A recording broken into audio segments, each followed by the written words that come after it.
Hi friends, welcome back to my channel. അപ്പോൾ നമുക്കൊരു pan വയ്ക്കാം. അതിനകത്തേക്ക് കുറച്ച് എണ്ണ ഒഴിച്ച് കൊടുത്തിട്ട് ഒരു മുറി തേങ്ങയാണ് കേട്ടോ, ഒരു മീഡിയം വലുപ്പത്തിലുള്ള ഒരു തേങ്ങയുടെ ഒരു മുറിയാണ് ഞാൻ എടുത്തിരിക്കുന്നത്.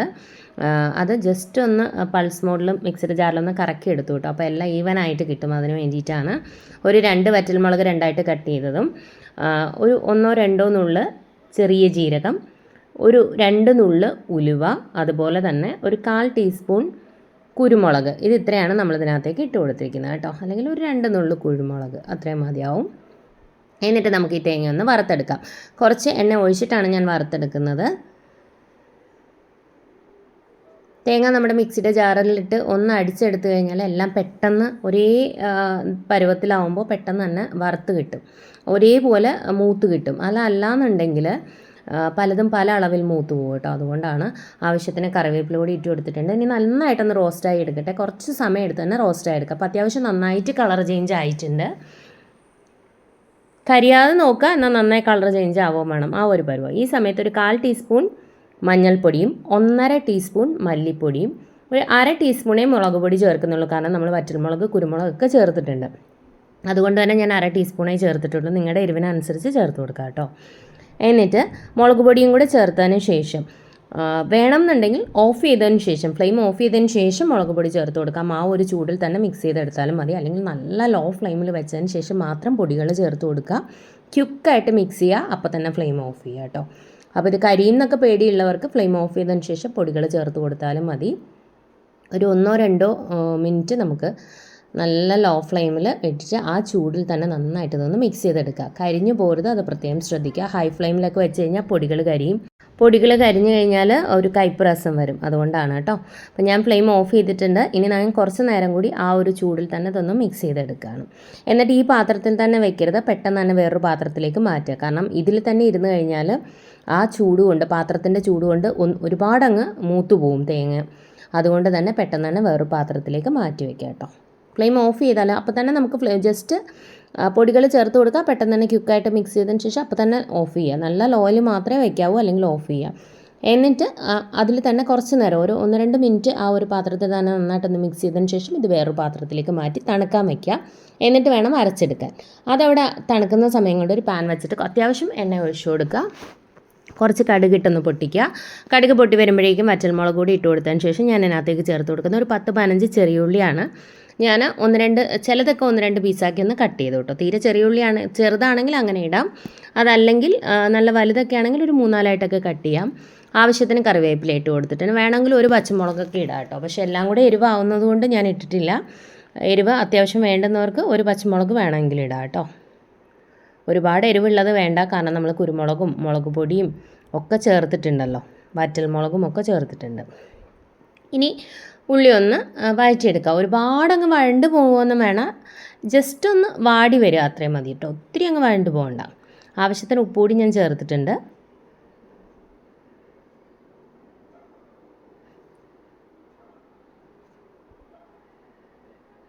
ഉള്ളി ഒന്ന് വാടി തുടങ്ങുന്നൊരു സമയത്ത് 1/4 ടീസ്പൂൺ മഞ്ഞൾപ്പൊടി കൂടി നമുക്ക് ഇതിനകത്തേക്ക് ചേർത്ത് കൊടുക്കാം. ഒന്ന് വാടി തുടങ്ങുമ്പോൾ ഈ സമയത്ത് ഒരു നെല്ലിക്ക വലുപ്പത്തിലുള്ള പുളി ഞാൻ ആദ്യം കറി ഉണ്ടാക്കുന്നതിന് മുന്നേ തന്നെ കുറച്ച് വെള്ളത്തിലൊന്ന് ഞെരടി പിഴിഞ്ഞ് വെച്ചു, ഒന്ന് കുതിരാൻ വേണ്ടിയിട്ട്.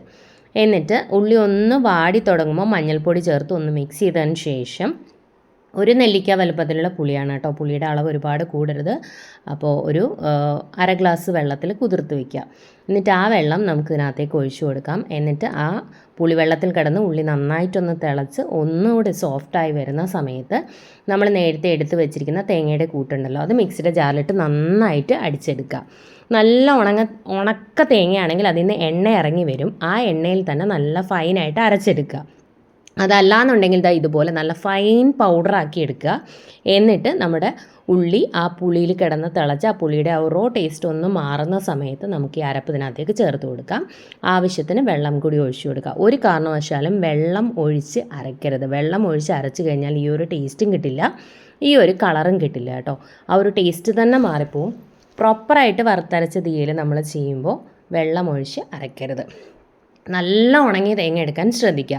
അങ്ങനെയാണെങ്കിൽ ആ എണ്ണ തന്നെ ഇറങ്ങി വരും. നമ്മൾ കുറേ നേരം സ്പൂണിട്ട് ഇളക്കി ഇളക്കി ഇളക്കി അടിച്ചെടുത്ത് കഴിഞ്ഞാൽ കുറേ കഴിയുമ്പോൾ അതിങ്ങനെ ലൂസാവും. ആ എണ്ണ ഇറങ്ങി വന്ന് അതിങ്ങനെ ലൂസായി വരും. എന്നിട്ട് ആ എണ്ണയിൽ തന്നെ നന്നായിട്ട് അരച്ചെടുക്കുക. അപ്പോൾ നല്ലപോലെ തിളച്ചിട്ടുണ്ട്. ഞാൻ കുറച്ച് കറിവേപ്പിലയും കൂടി ഇട്ട് കൊടുത്തിട്ട് നല്ല ലോ ഫ്ലെയിമിൽ വെക്കുകയാണ്. ഇനി എണ്ണ തെളിഞ്ഞ് വരണം.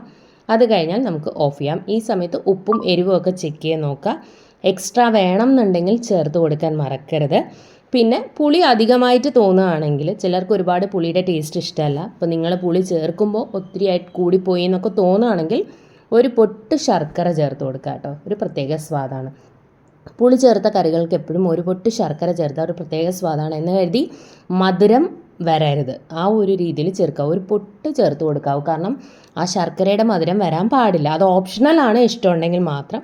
അത് നന്നായിട്ടൊന്ന് തിളച്ച് നല്ല ലോ ഫ്ലെയിമിൽ വെച്ചു എണ്ണ തെളിഞ്ഞ് വരുന്നവരെ വെയിറ്റ് ചെയ്യാം. ഒരു പാൻ വെച്ചിട്ട് എണ്ണ ഒഴിച്ച് കടുകിട്ട് പൊട്ടിച്ച് 2 വറ്റൽമുളക് കൂടി അതിലേക്ക് ഇട്ട് കൊടുത്തതിന് ശേഷം ഒരു ചെറിയ കഷ്ണം സവോള അരമുറി മതി കേട്ടോ, നല്ല ചെറുതായിട്ട് അരിഞ്ഞതും ഒരു പച്ചമുളകും ആവശ്യത്തിന് ഉപ്പും കൂടി ചേർത്തിട്ട് നമുക്കൊന്ന് വഴറ്റിയെടുക്കാം.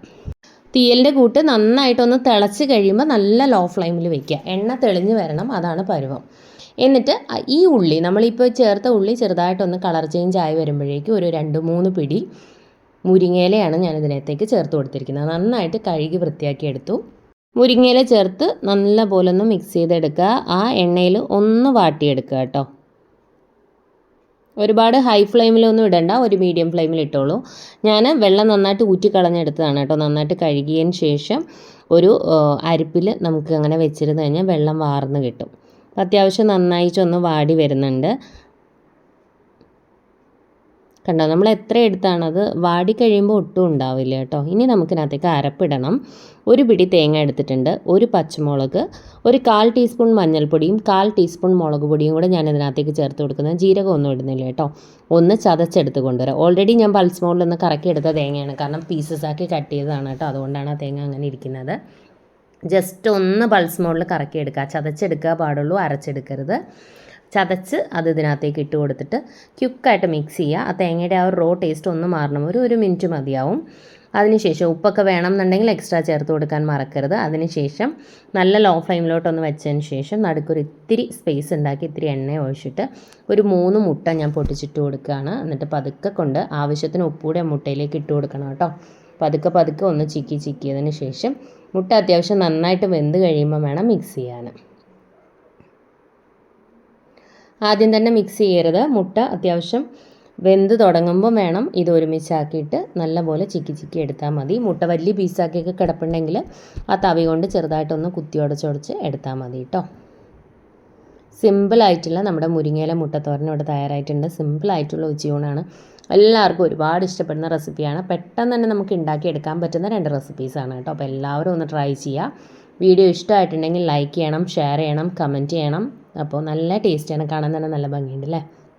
അതുപോലെ തന്നെ ഹൈപ്പ് ബട്ടൺ വന്നിട്ടുണ്ട്, ഒന്ന് ഹൈപ്പ് ചെയ്യാനും മറക്കരുത്. കണ്ടിന്യൂസ് ആയിട്ട് വീഡിയോസ് കാണാം. അപ്പോൾ എന്താ നല്ലപോലെ എണ്ണ തെളിഞ്ഞ് വന്നപ്പോൾ ഞാൻ ഫ്ലെയിം ഓഫ് ചെയ്തിട്ടുണ്ട്. കണ്ടോ, നല്ല ലോ ഫ്ലെയിമിൽ വെച്ച് നന്നായിട്ട് എണ്ണ തെളിയണം. ഇതാണ് എൻ്റെ ഒരു കൺസിസ്റ്റൻസി. അപ്പോൾ നമുക്ക് ഊണൊന്ന് വിളമ്പാം.